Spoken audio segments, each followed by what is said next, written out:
Hello and welcome to Story Radio, the podcast for readers, writers and lovers of literature everywhere. Today we're listening to Dogs by S.P. Murphy. Dogs. When she first heard the cries, she thought it was dogs. Suddenly it was silent, just the hiss of light rain, like any other night in her quiet street. It was late. Simon wasn't yet home from his double shift at the hospital. The dog fight unsettled her.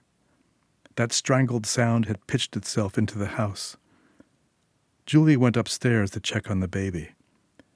She smoothed the blanket, fragrant, warm, patting it down to calm herself. Snug in his onesie, James slept on. An undisturbed purr hummed under her hand. The spindly hairs on his tender head caught the light from the street lamp as it cast raindrop-shaped blisters on the wall behind his crib. Whose dogs, she wondered. On her block there were only the Henderson girls Sniglet, a Yorkshire Terrier, and Mr. Snee, an ancient Scottie owned by Aubrey, a retired naval officer. They were all gone to the country, waiting out the lockdown. The houses on her block were empty. Returning to the kitchen, Julia distractedly wiped the clean stovetop. She heard the dogs again. Sharp yelps knifed the grind of their growls. The rain spitting against the windows picked up. Julia went to the front of the house to look out, and as she did, heard the crush and hump of body on body. Another scream rang up the street with a punctuating "fuck!" Men. Julia retreated into the hallway, wishing the lantern over her front door was not lit. The fight went on with howls, then a thud like dumped earth, and someone running away, shoes slapping the pavement. Silence again. The rasp of her breathing filled the dim hall. Julia watched the front door, studying it like a screen as if waiting for breaking news. 3 slammed door-knocker raps shivered her shoulders. She waited. The refrigerator behind her ticked. The doorbell rang. "Hello? Is there anyone, please? Anyone? Help, please." The voice, timid, a woman's voice, was frightened. The doorbell rang again. In the belligerent banging of the knocker, Julia had sensed a large man. She leaned back toward the kitchen to grab her phone off the counter. But the woman's voice trembled on, leaking over the transom, unpicking Julia's hold on herself. She felt her feet take her to the door, and her hand on the lock, opening it onto the night. In the light from the lantern, she looked down into the wet face and pale gray eyes of a small woman. She seemed close to Julia's age. Julia checked past her into the street and saw no one. "Please, I'm so... Can you help?" "What happened? What is it?" Julia asked. The woman didn't move. She stared up at Julia with a look Julia could not read until she realized it was apologetic.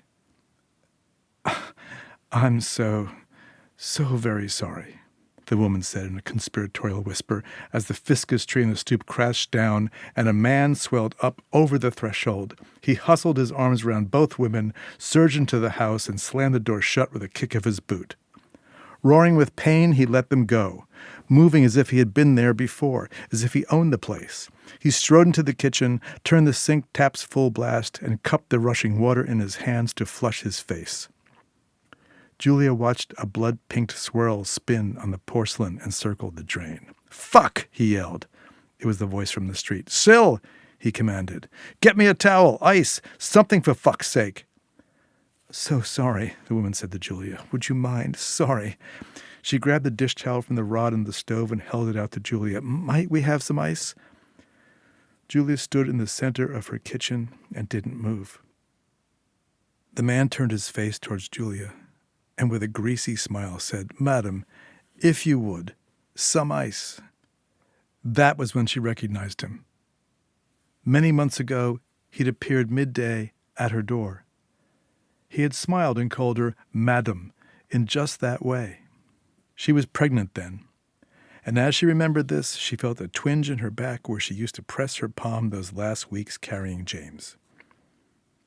The man had been holding a dingy plastic tub filled with milk-eyed fish frozen into a twisted block of heads, tails, and fins. He had prattled on. Fresh off the dock, they was. He'd run out of petrol money, truck around the corner. And this was her lucky day. A whole catch of prime sea bass, hers for pitiful 40 pounds. 2 20s will do the trick, he had said. She'd be a winner, a great lady, and as the world could see, about to be a mom.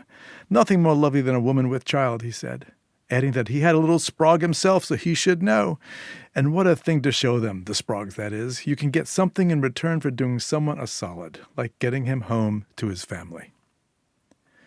Julia had said no thank you, then no again. With each no, he had wheezed and prattled on, ratcheting his pitch like a wind in a pinwheel, until, spun dizzy, she had fetched her purse, slipped him 40 pounds to go away.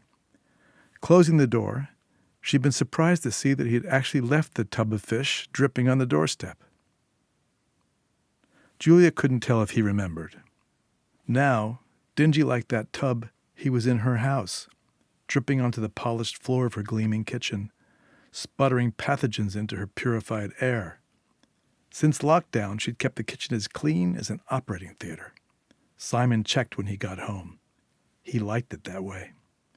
He wouldn't be back for hours, having volunteered for double shifts at the Cromwell Hospital COVID ICU, doing a solid for others, leaving her alone again with the baby. Julia looked over to a box of masks, thought to put one on, then heard something faint, a static chirp. The couple hadn't heard it. She glanced past the man to the baby monitor, sitting like a play school walkie-talkie on the windowsill, and prayed it stayed silent. Julia took the towel from the woman, filled it with ice from the freezer, and handed it back to her. The woman went to the man. He lifted himself away from the sink and let her gingerly pat the towel against his cheek. Under the cloth, Julia could see a long, curved cut, from his ear down the jawline into his neck, open and slowly bleeding. It looked like a sliced flap of skin, a gill revealing a crimson, pulsing underside. Not like that, Julia said. What? Woman asked. Wet the cloth so the cold comes through, and don't pat it. Press it. Keep pressure on it. Do what she says, Sil. Do what she says. That's nice, of course, Declan. Do what the lady says. Don't start now. It's been a day, it has, Declan said. And whose fault would that be now? Sil asked, as she soaked the cloth in the sink, reached up and held it to his cheek. Ian, he's the one. Eddie sent him. Put him up to it. Eddie, Sil laughed. Don't flatter yourself. Eddie doesn't even know you exist. You were lucky it was Ian onto your bloody freelancing and your collection money 3 weeks late. Then you fucked yourself by getting into it with Ian, my bloody cousin, instead of letting me handle him. Nearly killed him. Now he's off to Eddie for sure, and you're fucked. Julia wanted them out. Fast. Before the monitor betrayed James sleeping upstairs. Before they permanently fouled her house. But the man's wound was weeping blood and not being addressed properly. Here, let me, Julia said. Sit down. She pulled a chair from the table for him, took the wet cloth, expertly pressing it to his face, as Sil looked on. You need to get to a doctor. Right away. This needs attention, disinfecting, stitches. You need to get to the hospital. That's not happening, Sil piped in with a snort as she paced around the kitchen. Declan looked up at Julia as she tended to him. For a slovenly brute, a lug, her mother would have said, Julia couldn't miss his disconcertedly pretty eyes. It wasn't their blue, it was the lashes, long and full, feminine. The rest of him bulked in her chair. In his look, she saw he remembered her. He shook his head once to say, keep mum about it. Got your National Health Service card on you, do you, Declan? Sil chimed in. We'll be fine here for a bit. I'm telling you, Julia repeated, holding the cloth tight to his face. This is a serious laceration. You need maybe 10, 12 sutures minimum. How did this happen? A knife? You need antibiotic. It needs to be properly cleaned. You should go now. While Julie was speaking, Declan kept his eyes on her. "You a nurse, madam?" he asked. Julia felt a fool for going on, showing off. Simon pointed out, not always kindly, that she did just that, when no one had asked, telling them what they ought to do for their own good health. He said she was prone to it more now that she was home all day with the baby. Easy for him to say. He wasn't the one home, was he? "Yes," Julia said. "I am a nurse, but I can't help you here. You need to go to the surgery." "And where would your husband be at this hour, madam?" "He's at work. Will be home any minute," Julia lied. "Well, which is it?" "He wouldn't be, by any chance, a doctor, would he?" Sil asked. "No," Julia lied again. "Well, that's not very nice. Not very nice at all," Sil said. She had her back turned to them, running her fingers across the shelf by the fridge, through the debris of daily life, keys, shopping lists, coins in the cereal bowl, the box of COVID masks, a bent tube of L'Occitane hand cream, and the mail. Without turning, scratching a leg with her opposite foot's shoe, she lifted an envelope over her head and through her teeth said, "Dr. Simon Russell Cobb, 7 Ansdell Terrace." That would be here, wouldn't it? Then she looked at Julia with abject dismay. Julia saw that the apology at the door and this display were all a feint. "Don't, Sil," Declan said. "Don't what, Declan? Don't what? Don't let the lady know we're on to her? That's rich coming from you, that is. You got us here in the first place. For once, maybe the first time in your fucking life, maybe you did get lucky. Lucked us into a nurse's house and a doctor hubby home any minute to see you right." "I lied," Julia said. "We know you lied. Don't think—" "No, I mean he's not coming home. Not for hours. He's in the ICU and can't leave for hours.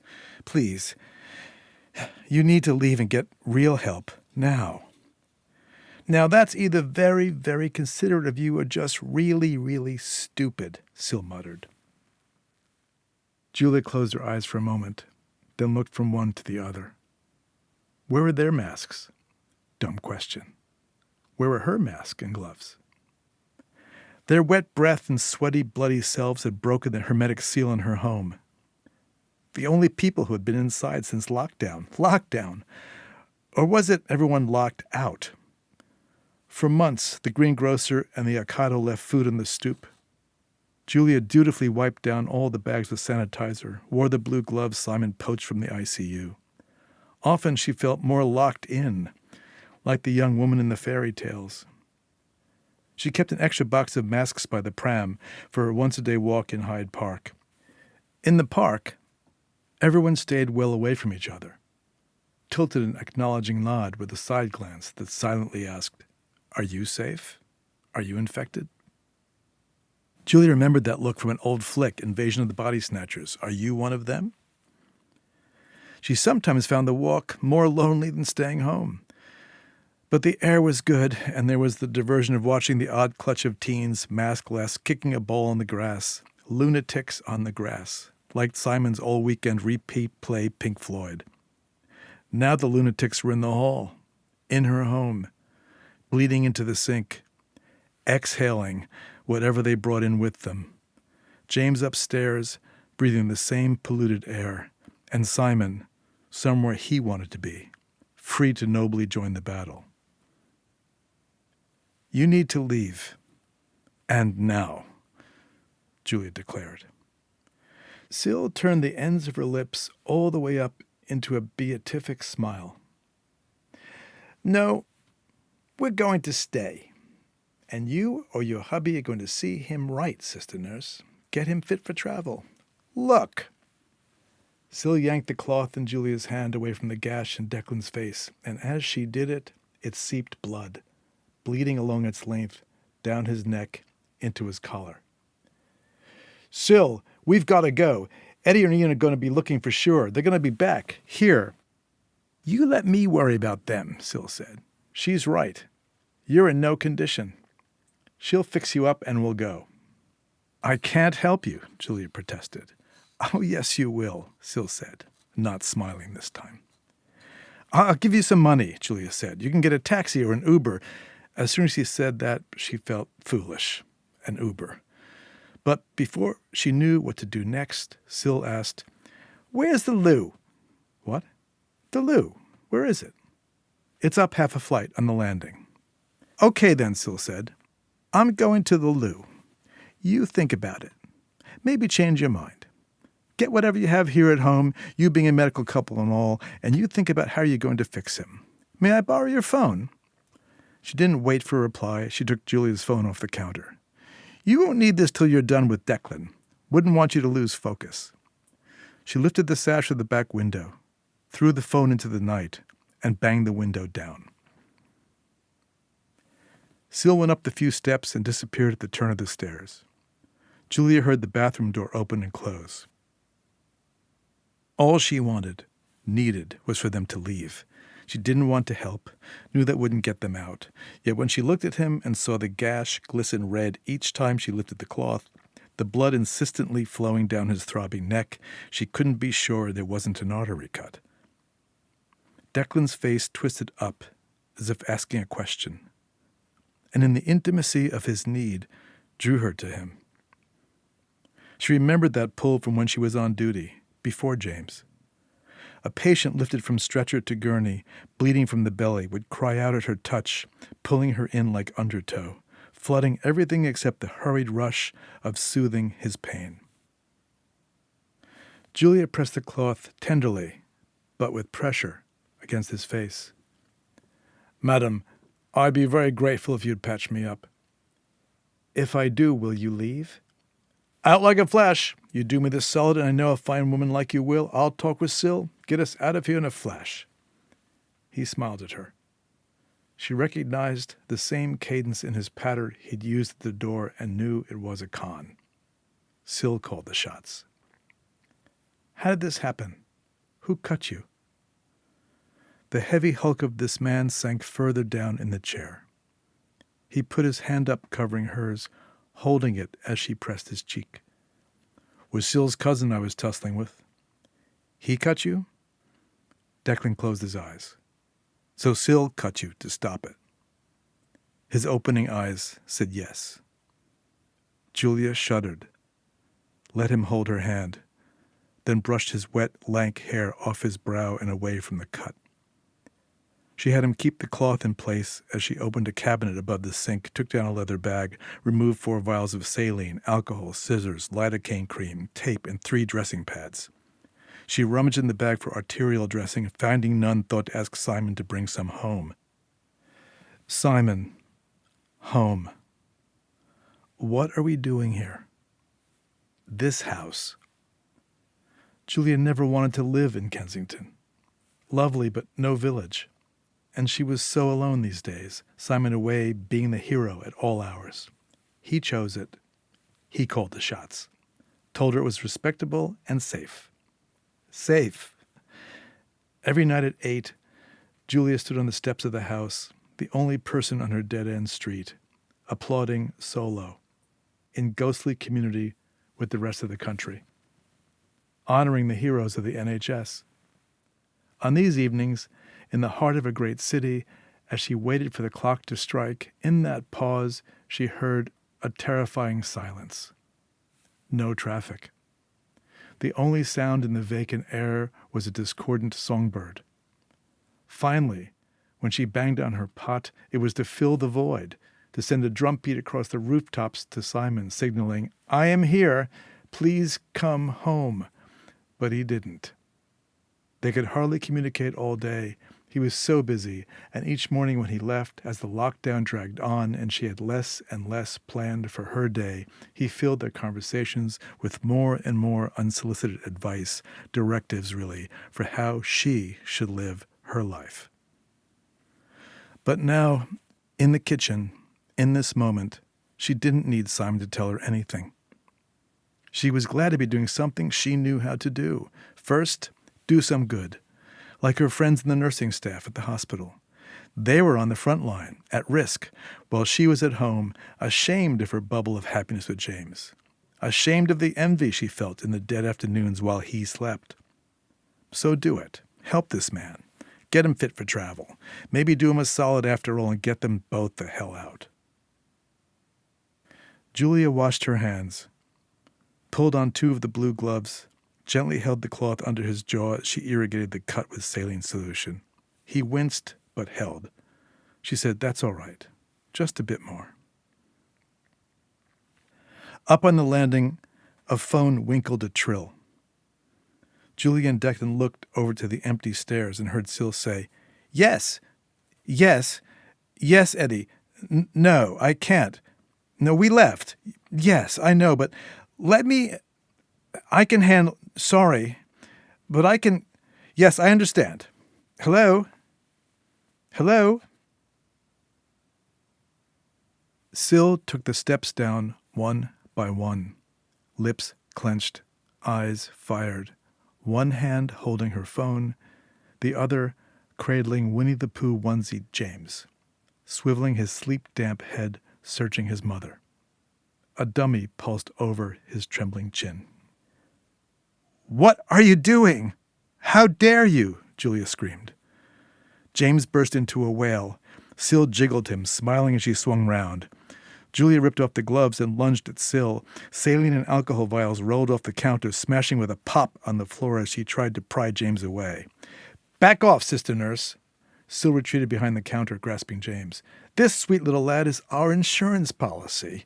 You'll do as we say. None of us wants to see him hurt, do we?"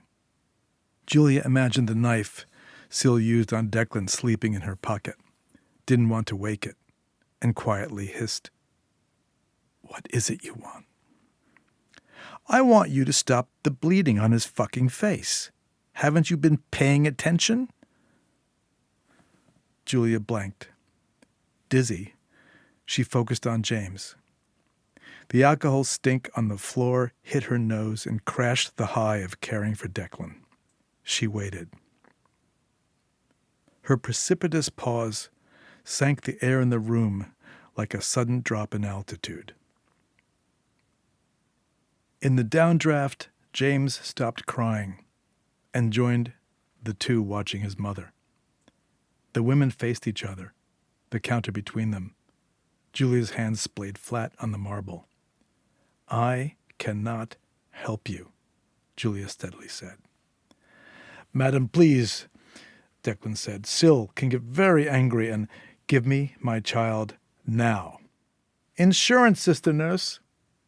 "You have a child. You must know what I mean." "I have a child? What gave you that idea? You're, what did he say? You're Sprague? What? When? A Sprague? Our Sprague?" Syl turned to Declan. "You stupid silly man. You're Sprague. And where would he be now, Declan? Your blue bottle-eyed son? Off at Harrow? Can't recall. Been here before, have you? You brought your bloody freelancing here when you're supposed to be doing drop-offs and collections for Eddie. Put us all at risk for a side tip. That's why you chose this house? You kept it from me? Me? I should cut the other side of your fucking neck and finish the job proper. I should. And you, sister nurse, you knew it. The two of you. I should off the both of you. Throw you to the dogs. I should give you to Eddie. He's walking these streets. Looking for us? Well, if I let him have you, you'd never be seen again. I should give you to him, you stupid. Let me call my husband," Julia said. "What?" "Let me get him home. I can't fix Declan. He can. I'll get him here. Give me my son and hand me your phone." "Give it to us, Syl, please," Declan said, the blood drenching now through the soaked towel, darkening his shirt, blanching his face. "Fuck off, Declan." Syl looked at Julia sideways. "Here." She handed Julia the phone, but spun James to her other hip, holding him away. "Be quick. Have him get here quick." Julia took the phone, studied it, gave it a few searching taps with her thumb, and lifted it to her ear. "Hello? You have to come here. Now. I need you here. They are here. Yes. Yes, they are. 7 Ansdell Terrace. Please come quickly. Hurry. That's right. Yes. Yes." She put the phone on the counter and looked up. Syl's eyes went dead. "What did you do?" Syl growled. Julia didn't answer and calmly held her arms out for James. Backing away, Syl seized her phone and scrolled the screen. "What did you do?" When the door knocker slammed this time, James burst a crying fit, but Julia ran to the door and flung it wide. Wet, cold air sluiced in around their feet. 2 men. One was a brick shithouse, as Julia's father would have said. He filled the door frame when he came in. His head and hands seemed outsized for his big body. He sniffed the room, wiping his nose with his sleeve. Peering left and right, he nodded to the man behind, indicating all clear. The second man was tall, slender. An elegant rust-colored raincoat draped to his shoes. It swung like a skirt as he entered the room. His thick black hair was buzzed short and softly held his skull like a pelt. His eyes, scanning over his black, professional-grade COVID mask, clocked each person, one by one by one, and came to rest on Julia. He studied her. "My apologies for the intrusion," he said. Then turning to Syl, "What goes on here?" James screamed and wrestled in Syl's arms. "Give this woman her child." "Eddie, you see, now," Eddie interrupted. Syl handed James to Julia. She hugged him close, breathed in a cloud of talc as he snugged his head in the crook of her neck. She shushed and soothed him. He closed his eyes, shutting down in a sputter of tiny hiccups. "You've broken rule number 3, Syl. It pains me to have to repeat it to you. Avoid involving civilians. Do you remember now? Do you remember rules 1 and 2? I think I'll have Colin here remind you." "Eddie," Syl pleaded, "we were stuck. I had to do something." She pointed to Declan, slumped like a boxing bag with the sand run out. "I had to put a stop to it. Where's Ian? He'll explain." "Your cousin Ian's explained. Thank you very much. Been re-educated by Colin here on responsibilities in the chain of command. He's indisposed at the moment. But he explained where my money and time have been spent. 50,000 missing quid. I like to know where my time and money are being spent. So, let's leave this lady alone with her little one, shall we? Declan, get up and get out. We'll sort you out later. Colin, would you please escort Syl to the car?" "Me? Eddie, it was Declan fucked up. I didn't know it was so much. He was the one making collections, freelancing on his..." Eddie held his hand up. "I know, Syl. He done it. He's dead to me. Out with the trash. Colin will sweep it up later. Didn't know makes it worse, not better. Either way, you're going with Colin now just the same." "But why, Eddie?" "Why? Sometimes I just work that way. Never regretted it, I must say." Colin took a step forward, sniffing at the two of them, turned, and headed out the door.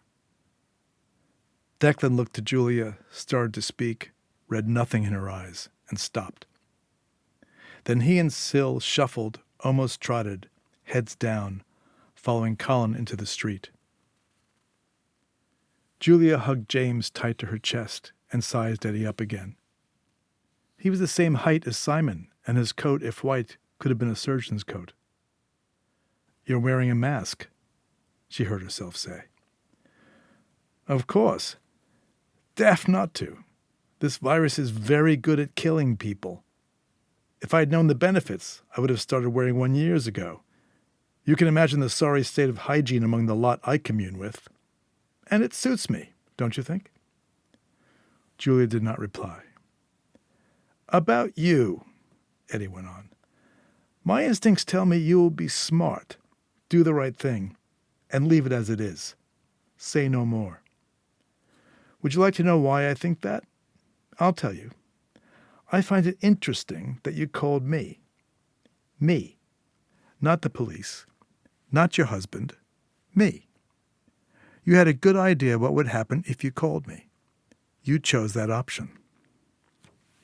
For the second time that night, Julia woke to what had been set in motion. I'll let this go. We were never here, and you will not want to do anything to bring us back. Are we clear? Yes, Julia said. Right. Do not fuck this up. Rule number 2. Stick to plan A. Plan B is the road to regret. Okay, Julia said. Having gone so high and so low tonight, she was now dead calm and asked, What is rule number 1? Eddie paused, cocked his head to the side, reading her again. I thought so, he said.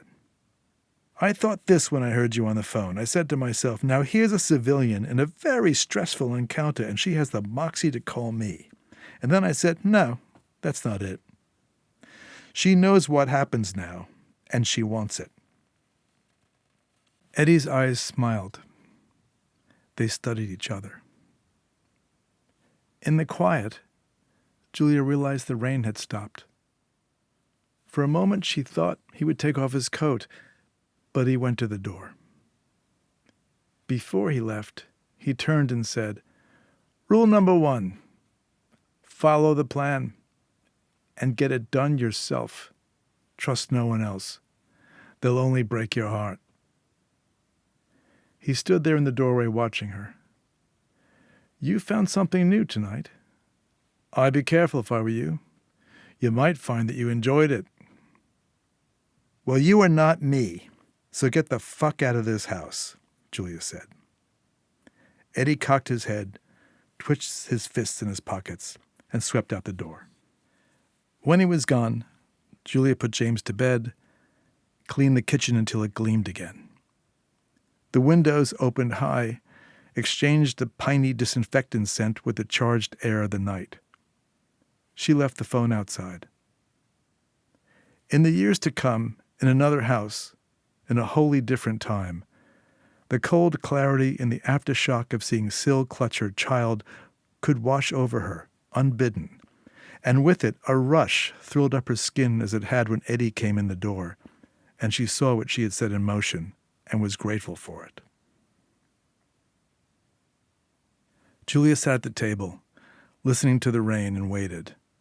She was determined to be there, right there in that chair, when Simon arrived. So the first thing he saw was her sitting contentedly in the unblemished kitchen, resolved, alone, and utterly awake. That was S.P. Murphy reading from his short story, Dogs, which was first published in Litro Magazine. This episode was produced by Tabitha Potts. If you're enjoying the podcast, why not consider supporting us on Patreon? You can find us at www.patreon.com/storyradio. Thanks for listening, and please stay in touch.